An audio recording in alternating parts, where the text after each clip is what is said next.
में बताने वाली हूँ।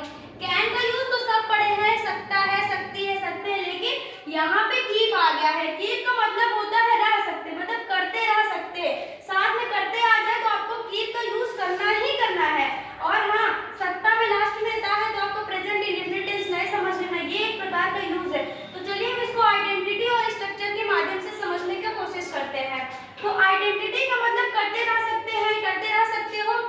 मैंने एक लिखा है, जरूरी नहीं कि मैंने जो लिखा बस आपको वही, आपको नियम पता होना चाहिए, रूल्स पता होना चाहिए, इसके अकॉर्डिंग हम कई बना सकते हैं।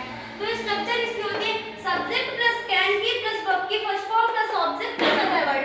यहाँ पे जरूरी नहीं कि सिंगुलर सब्जेक्ट के साथ कैन की और प्लूरल सब्जेक्ट का, सिंगुलर और प्लूरल दोनों के साथ कैन की का यूज करना है। यहाँ पे सब्जेक्ट का ध्यान नहीं देना।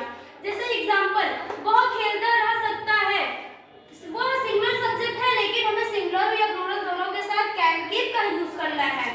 तो वह लड़का के लिए क्या लगेगा? ही के बाद क्या लगेगा? कैन की। ही कैन की। खेलना की क्या होती है? प्ले। यहाँ पे रह छूट रहा है ना, रह का अलग नहीं बनाया जाएगा। कीप का मतलब होता है रह, तो यहाँ पे ये साथ में आ जाएगा कीप में। अब दूसरा है सीता बाजार जाती रह सकती है। सीता सब्जेक्ट है, सब्जेक्ट के अकॉर्डिंग है सीता। फिर उसके बाद कैन कीप का यूज करना है, कैन कीप। फिर वर्ब की फर्स्ट फॉर्म, इसमें वर्ब क्या हो सकती है? जाना, खाना, पीना, सोना, कोई भी क्रिया होगी तो उसे वर्ब कहते हैं। यहाँ पे जैसे जाना एक क्रिया हो रही है तो ये वर्ब है। जाना की क्या होती है? गो। गो की फर्स्ट फॉर्म गो टू, कहाँ जा रही है? मार्केट। थर्ड वाला है धोबी कपड़ा धोता रह सकता है। धोबी का मतलब वो वॉशरमैन।